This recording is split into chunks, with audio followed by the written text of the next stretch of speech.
Hello everyone, welcome back to my channel. Yesterday we have discussed about the recombinant DNA technology as well as restriction enzyme, in which we study that restriction enzyme work as a molecular seizure which cut at the DNA by recognizing a specific sequence which is known as the restriction site. ठीक है, आज हम जो है बेटा उसी का थोड़ा सा रिवीजन करके क्लोनिंग वेक्टर की तरफ आगे मूव करेंगे, जिसके अंदर हम पढ़ेंगे कि क्लोनिंग वेक्टर होता क्या है, प्लस इसमें क्या क्या फीचर्स होने बहुत ज्यादा जरूरी है। तो रेस्ट्रिक्शन अपन अगर देखते हैं रिकॉम्बिनेंट में, तो हमने क्या देखा था कि हमारे पास दो डीएनए थे। ठीक है, जैसे ही हमारे पास ये दो डीएनए हो गए और मैंने क्या करा, मुझे एक पर्टिकुलर फ्रेगमेंट चाहिए था इसके अंदर कट करने के लिए, इस प्लाज्मिड के अंदर इंसर्ट करने के लिए, तो मुझे यहां से कट लगाना होगा ताकि मैं क्या कर सकूं, इसके अंदर ये वाला फ्रेगमेंट इंसर्ट कर सकूं। अब कट करने के लिए मुझे क्या चाहिए, कैची। तो कैची के लिए मैं कौन से एंजाइम को बुलाऊंगी, रेस्ट्रिक्शन एंजाइम। ठीक है, तो मैं ये क्या करूंगी, यहाँ पे मेरा कौन सा एंजाइम आएगा, रेस्ट्रिक्शन एंडोन्यूक्लियस। ये क्या कर देगा, इस पर्टिकुलर साइट पे कट लगा देगा। तो इसे ये कट लगाया तो मेरे पास ये वाले फ्रेगमेंट्स क्या हो गए, ऑब्टेन्ड हो गए हैं। इस तरीके से मेरे पास ये फ्रेगमेंट आ गया और मैं क्या कर दूंगी, ये जो फॉरेन फ्रेगमेंट है, ये जो मैंने बाहर से फ्रेगमेंट लिया है, वो मैं इसके अंदर क्या कर दूंगी, इंसर्ट कर दूंगी। जब मैंने इसको इंसर्ट कर दिया, अब आगे क्या होगा, ये इंसर्ट करते ही ये मेरा एक रिकॉम्बिनेंट डीएनए बन जाएगा। रिकॉम्बिनेंट डीएनए, सबसे पहले मैंने इसको इंसर्ट करा तो मैंने क्या देखा, अब इसको चिपकाने के लिए मुझे कौन सा एंजाइम चाहिए जो इसके दोनों एंड्स को चिपका सके। उसके लिए अपन ने कौन से एंजाइम काम में लिया था, डीएनए लाइगेज। तो ये डीएनए लाइगेज आएगा और इसके दोनों एंड्स को क्या कर देगा, जोड़ देगा, और हमारे पास ये कैसा डीएनए बन जाएगा, रिकॉम्बिनेंट डीएनए। ठीक है, इसी के साथ अब मैं इसको क्या कर दूंगी, एक होस्ट के अंदर ट्रांसफर कर दूंगी। ये मैंने इसको एक होस्ट के अंदर ट्रांसफर कर दिया। ठीक है, और इसी के साथ अब मैं क्या कर दूंगी, इसकी कॉपीज बना लूंगी, इसकी मैं क्या कर दूंगी, क्लोनिंग कर लूंगी। तो ये मैंने क्या पढ़ा था, मेरा रिकॉम्बिनेंट डीएनए टेक्नोलॉजी के अंदर। अब क्या होता है, जब मैं डीएनए के फ्रेगमेंट्स काटती हूँ ना, तो मुझे बहुत सारे फ्रेगमेंट्स ऑब्टेन हो जाते हैं। तो मैं उसको सिलेक्ट करने के लिए क्या करूंगी, तो मैं करूंगी जेल इलेक्ट्रोफोरेसिस। ठीक है, एगेरोस जेल इलेक्ट्रोफोरेसिस। तो ये अपन क्यों करते हैं, इसके अंदर अपन डीएनए के फ्रेगमेंट्स को साइज के बेसिस पे सेपरेट करते हैं, उसमें से इलेक्ट्रिक करंट फ्लो करा के। ठीक है, तो हम क्या करेंगे, इसके अंदर जेल इलेक्ट्रोफोरेसिस काम में लेंगे ताकि अपन क्या कर सके, डीएनए के जो हमारे पास फ्रेगमेंट्स आए हैं उसको सेपरेट कर सके, किसके बेसिस पे, साइज के बेसिस पे। तो हम क्या देखेंगे, agarose gel, agarose gel electrophoresis.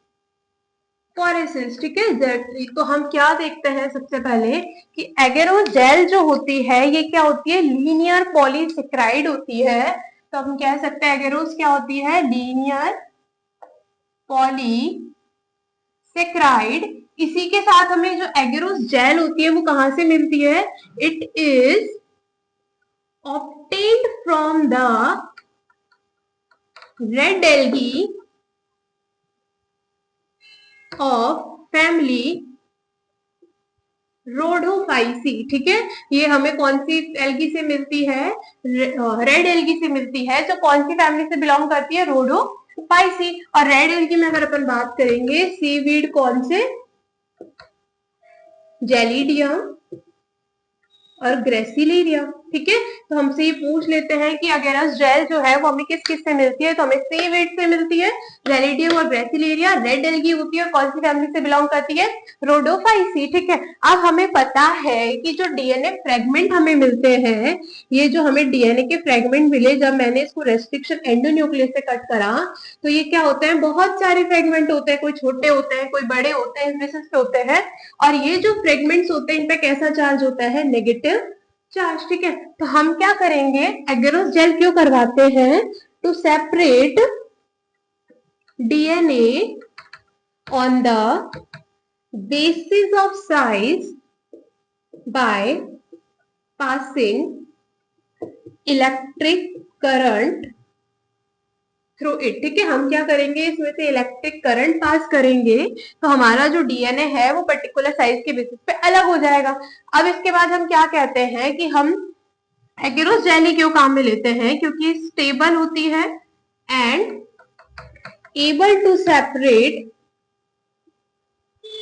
Small fragment from large fragment. ठीक है, ये क्या करती है, स्मॉल फ्रेगमेंट को लार्ज फ्रेगमेंट से क्या कर देती है, आराम से अलग कर देती है, एक छलनी की तरह काम करती है। तो हमने क्या देखा, ये लीनियर पॉलीसेक्राइड होती है, रेड एल्गी से मिलती है, डीएनए को सेपरेट कर लेती है साइड से, ठीक है ना, इलेक्ट्रिक करंट पास करते तब स्टेबल होती है। तो अब अपन देखते हैं अपन इसको करवाएंगे कैसे। तो हमने क्या करेंगे, सबसे पहले हम लेंगे अगारोस जेल, उसके अंदर अपन क्या करेंगे, अगर ये डीएनए जो है इसमें नेगेटिव चार्ज है तो हमें पता है कि अपोजिट चार्ज ही एक दूसरे को अट्रैक्ट करते हैं, नेगेटिव चार्ज जो लाइक चार्जेस होते हैं वो क्या करते हैं, रिपेल करते हैं। तो हमने ये प्रॉपर्टी पढ़ी है कि लाइक चार्जेस एक दूसरे को क्या करते हैं, रिपेल करते हैं, और अनलाइक चार्ज एक दूसरे को क्या करते हैं, अट्रैक्ट करते हैं। ठीक है, अब मैंने क्या देखा, ये मैंने मेरी अगारोस जेल ले ली, ठीक है।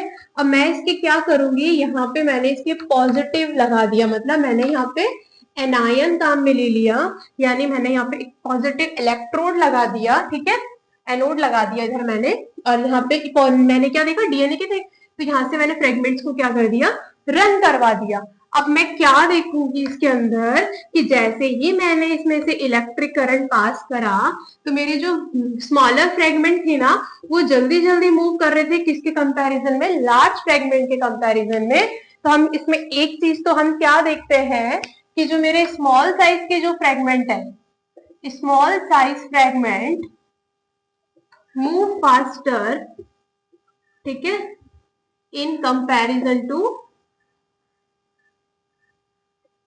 Large size fragment. ठीक है, जो बड़े फ्रेगमेंट होंगे उनके कंपैरिजन में स्मॉल साइज फ्रेगमेंट जो होंगे वो काफी तेज मूव करेंगे। अब इस बैंड्स को देखने के लिए हम क्या करते हैं, स्टेन यूज करते हैं। कौन कौन से स्टेन अपन यूज करते हैं, इसमें अपन करते हैं इथाइल ब्रोमाइड, इसी के साथ में क्या कर सकती हूँ मैं, मिथाइल ऑरेंज, ठीक है। ये सब स्टेन्स जो है लगभग लगभग मैं काम में लेती हूँ ताकि मैं क्या कर सकूं, इसको स्टेन कर सकती हूँ। तो इससे स्टेन करने से क्या होगा, एक मेरी हो जाती है साइबर ग्रीन, ठीक है। तो इन सबसे मैं जब इसको स्टेन करूंगी तो ये बैंड जो होंगे कलरफुल हो जाएंगे। इसके अंदर जब मैं यूवी लाइट से जब मैं इसको ऑब्जर्व करूंगी तो मेरे को ये बैंड ना इजीली ऑब्जर्व हो जाएंगे, और फिर मैं क्या करूंगी, सेपरेट कर लूंगी इन बैंड्स को, इनको बाहर निकाल लूंगी, और इसी को क्या कहती हूँ मैं, इस प्रोसेस को इल्यूजन कहती हूँ, जिसमें मैं डीएनए फ्रेगमेंट को एगेरोस जेल से बाहर निकाल रही हूँ, और फिर मैं इसका क्या करवा दूंगी, क्लोनिंग करवा दूंगी। मैं इनकी क्या करवा दूंगी, इसको किसी होस्ट ऑर्गेनिज्म में डाल के इसकी अपन क्या करा लेंगे, क्लोनिंग करवा लेंगे। तो ये जेल इलेक्ट्रोफोरेसिस थी जिसमें अपने डीएनए फ्रेगमेंट्स को साइज के बेसिस पे क्या कर दिया, अलग कर लिया। अब क्लोनिंग वेक्टर की अपन बात करेंगे तो क्लोनिंग वेक्टर में क्या क्या प्रॉपर्टीज होनी चाहिए, क्या क्या होना चाहिए जिसके कारण वो क्या करे, प्रॉपर क्लोनिंग जो है उसके लिए वो सुटेबल हो जाए। तो हमने क्या देखा, क्लोनिंग वेक्टर क्या होते हैं कि हमने बाहर से कोई फॉरेन डीएनए पर्टिकुलर डीएनए के अंदर डाला, उसको मैंने क्या करवाया, अलग करा, और फिर मैंने उसको किसी होस्ट ऑर्गेनिज्म के अंदर डाल के उसको क्लोनिंग करवा ली। तो क्लोनिंग वेक्टर, इसके अंदर हम देखते हैं तो कौन कौन से कैरेक्टरिस्टिक्स होने चाहिए, हमने पहले आइडियल प्लाज्मिड डिस्कस भी करा था बीच पहले। तो सबसे पहला हो जाएगा मेरा origin of replication, origin of replication, ठीक है। हर प्लाज्मिड, हर डीएनए, हर उसके ऊपर एक साइट होती है जिसको मैं क्या कहती हूँ, ओरिजिन ऑफ रेप्लिकेशन। यहीं से क्या होता है, मेरा रेप्लिकेशन शुरू होता है। इसी के साथ ये क्या करता है, डीएनए की जो कॉपीज है या जो अपन जो भी किसी भी वेक्टर की, किसी भी प्लाज्मिड की जो कॉपीज बना रहे हैं उसको ये चीज कंट्रोल करेगी। तो हम क्या कह सकते हैं, it is the site of replication, ठीक है। ये वही साइट होती है जहां से क्या होता है, रेप्लिकेशन शुरू होता है। तो ये और ही साइट होती है, ठीक है, जहां से हमारा रेप्लिकेशन शुरू होगा। इसी के साथ में क्या कह सकती हूँ, it control the number of copies of plasmid, ठीक है। ये क्या करेगी कि हमें प्लाज्मिड की कितनी कॉपी बनानी है, ज्यादा बनानी है, कम बनानी है, तो ये सारी की सारी हमारी कौन करेगा, प्लाज्मिड कंट्रोल करता है। तो हमने ओरिजिन ऑफ रेप्लिकेशन कंट्रोल करता है। यही रीजन है कि फॉरेन डीएनए जो होता है बाहर की साइड रेप्लिकेट नहीं करता है, लेकिन जैसे ही हम उसको प्लाज्मिड के अंदर इंट्रोड्यूस कर देंगे तो ओरिजिन ऑफ रेप्लिकेशन होने के कारण वो क्या कर जाएगा, वो अपनी रेप्लिकेट कर जाएगा, उस जीनोम के अंदर इंटीग्रेट कर जाएगा और मल्टीपल कॉपीज का फॉर्मेशन कर लेगा। अगली जो मेन प्रॉपर्टीज के अंदर होनी चाहिए वो होना चाहिए हमारा क्या, selectable marker.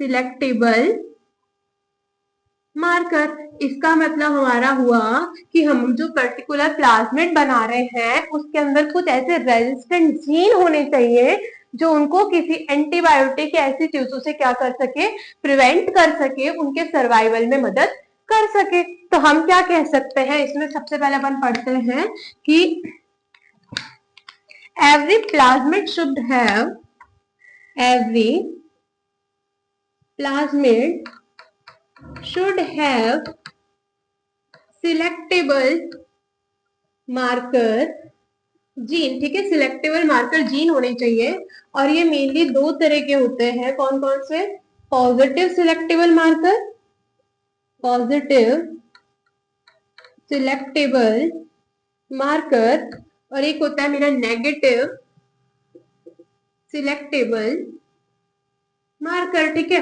Positive selectable marker जो होगा वो तो उस पर्टिकुलर और प्लाज्मिड की सरवाइव करने में मदद करेगा, और अगर नेगेटिव सिलेक्टेबल मार्कर है तो उसमें क्या हो जाएगा, उस पर्टिकुलर चीज की डेथ हो जाएगी। तो हम कह सकते हैं it help in the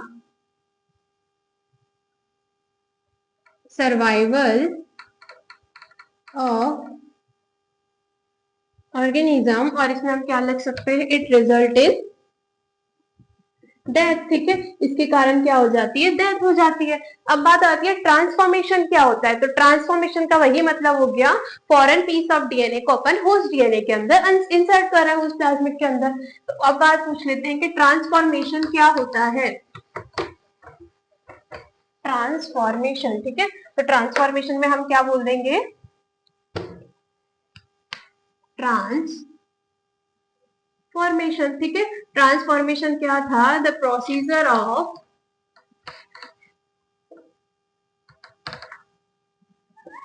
introducing alien piece of DNA into a plasmid. ठीक है, ये पूरा ट्रांसफॉर्मेशन ही था। अब अपन सपोज करते हैं हमारे पास कई सारी एंटीबायोटिक होती है, जैसे एम्पीसिलिन हो गया। ठीक है, एम्पीसिलिन का काम क्या होता है, ये पेप्टिडोग्लाइकन जो हमारी सेल वॉल होती है उसके साथ में क्या होती है, ये डिस्टर्ब करती है, उसके लिंकिंग को डिस्टर्ब करती है, उसके साथ क्या करती है, छेड़छाड़ करती है। तो हम क्या कह सकते हैं, it disturb the peptidoglycan synthesis. ठीक है, इन सेल वॉल। तो ये क्या करती है, इस चीज को हमारे डिस्टर्ब करेगी, उसको डिग्रेड करती है, इसको इनहिबिट करती है। इसके लिए हमारे को ऐसे जीन चाहिए जो इसको क्या कर सके, एम्पीसिलिन को भगा सके, इससे प्रिवेंट हो सके। तो हम क्या करते हैं, एम्पीसिलिन रेजिस्टेंस जीन जो होते हैं वो प्लाज्मिड के अंदर इंट्रोड्यूस करते हैं। इसी के साथ अगर मैं बात करूं क्लोरोम फेनिकोल। ठीक है, क्लोरोम फेनिकोल क्या करता है, ये अमीनो एसाइड टीआरएनए की 50S सब यूनिट से बाइंड कर जाता है, जिसके कारण क्या होता है, ट्रांसलेशन सिंथेसिस नहीं हो पाती। आगे हमारा जो होता है आरएनए से प्रोटीन का फॉर्मेशन नहीं हो पाता है। तो इसको रोकने के लिए भी हमें क्या चाहिए होते हैं, क्लोरोम फेनिकोल रेजिस्टेंस जीन की जरूरत होती है। इसी के साथ में क्या देखती हूँ और कौन से मुझे जीन चाहिए, इसके साथ मुझे चाहिए टेट्रासाइक्लिन जीन। टेट्रासाइक्लिन के लिए रेजिस्टेंस जीन चाहिए, क्योंकि ये क्या करता है, टेट्रा नॉर्मल में ये क्या करेगा, इट बाइंड विथ 30S सब यूनिट ऑफ राइबोसोम। ये राइबोसोम जहां पे प्रोटीन की सिंथेसिस हो रही है उससे वो क्या कर देगा, ये बाइंड कर जाएगा एंड प्रिवेंट ट्रांसलेशन, ठीक है, ट्रांसलेशन को प्रिवेंट कर देगा। इसी के साथ में क्या कर दूंगी, टेट्रासाइक्लिन रेजिस्टेंट जीन ले लूंगी जो इसको ब्लॉक कर देगा। इसी के साथ अपन दूसरा एग्जांपल ले सकते हैं केनामाइसिन, ठीक है। तो ये सारे एग्जांपल ऐसे हैं, तो हम बता देंगे पर्टिकुलर जीन होते हैं तो इनके रेजिस्टेंट जीन हम प्लाज्मिड के अंदर इंट्रोड्यूस कर देंगे ताकि इनकी एक्टिविटीज को अपन वहीं के वहीं रोक सके और हमारा जो प्लाज्मिड है वो बेस्ट प्लाज्मिड बन के आगे की साइड मूव करता चले। ये हमारी दो प्रॉपर्टी थी। अब तीसरी प्रॉपर्टी जो थी हमारी होती है क्लोनिंग साइट। जहां हमने पढ़ा था कि कोई भी डीएनए जो होता है उसके अंदर क्या होती है, एक पर्टिकुलर साइट होती है जिसको रेस्ट्रिक्शन एंडोन्यूक्लियस क्या करेगा, पहचानेगा और उसी के बाद वहां पे क्या कर देगा, कट कर देगा। तो मैंने क्या देखा, अगली जो मेरी साइट होगी वो होगी मेरी क्लोनिंग साइट, ठीक है। तो मैंने क्या देखा, ये क्या करेगा, एक हम कह सकते हैं it recognise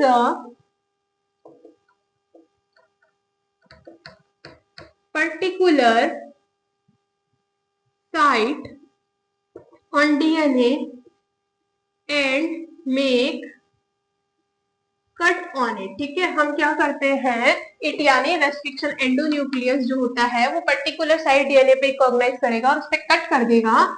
this site is known as cloning site, या अपन क्या देखते हैं रेस्ट्रिक्शन साइट, ठीक है। क्या कहेंगे, रेस्ट्रिक्शन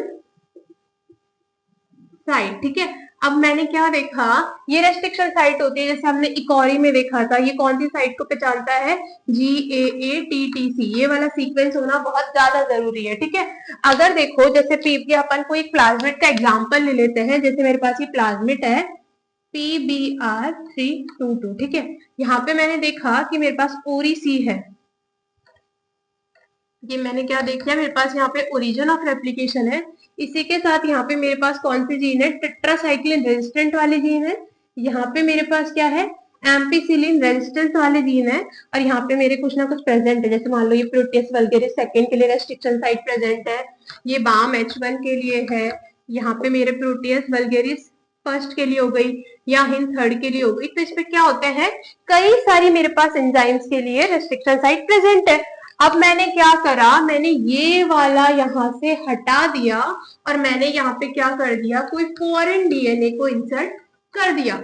अब मैंने करा तो मैंने क्या देखा कि इसके अंदर जो टेट्रासाइक्लिन रेजिस्टेंट वाली जो प्रॉपर्टी थी वो अब इसके अंदर हट चुकी है। तो ये अब टेट्रासाइक्लिन के लिए रेजिस्टेंट नहीं रहा है क्योंकि मैंने जो फॉरेन डीएनए का जो मेरा पार्ट था वो इसके अंदर मैंने इंट्रोड्यूस कर दिया।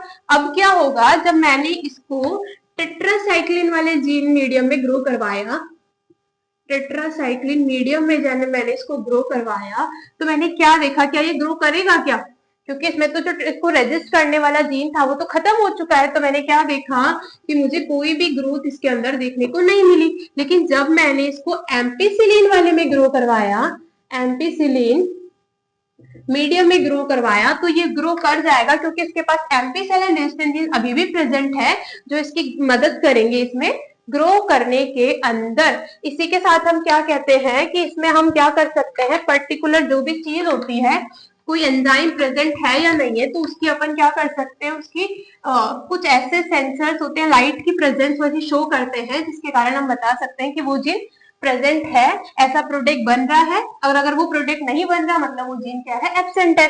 जैसे हम एग्जांपल देख सकते हैं बीटा गैलेक्टोसाइडेज का, बीटा गैलेक्टोसाइडेज ये क्या करता है, ये लैक्टोज को हमारे एलोलैक्टोज या फिर हम कह सकते हैं ग्लूकोज और गैलेक्टोज में कन्वर्ट कर देता है, ठीक है। इसी के साथ हम क्या देखते हैं, बीटा गैलेक्टोसाइडेज, ठीक है। ये जो बीटा गैलेक्टोसाइडेज इसका एक काम क्या है, ये एक्स गैल को किस में कन्वर्ट कर देता है, ब्लू कलर के अंदर कन्वर्ट करता है। ऐसे एक ONPG आता है जिसको ये येलो कलर हमें देगा अगर इसका कोई प्रोडक्ट बन रहा है तो, ठीक है, इससे। लेकिन हमने क्या देखा, अगर ये इसी को हमने इसको रोक दिया, इसको हमने ब्लॉक कर दिया, तो मेरा ब्लू कलर बनेगा नहीं, बनेगा ना ही मेरा येलो कलर बनेगा। तो इसको एक को इनएक्टिवेट करने से मुझे ये वाली जो प्रेजेंस है ये शो नहीं हो रही है, ये वाला स्क्रीनेबल मार्कर मुझे नहीं शो हो रहा है, तो मैं कह सकती हूँ कि बीटा गैलेक्टोसाइडेज प्रेजेंट है। एक्सकाल एक्सकाल ही रहेगा, वो कोई भी कलर की फ्लोरेसेंस शो नहीं करेगा। ONPG भी कोई भी कलर की फ्लोरेसेंस शो नहीं करेगा। अब लास्ट जो हमारा पॉइंट बचेगा वो है वेक्टर, कि कौन कौन से वेक्टर प्लांट और एनिमल में प्रेजेंट रहते हैं, वो हम डिस्कस करेंगे कल। If you like this video, like, share, comment and subscribe it. Thank you.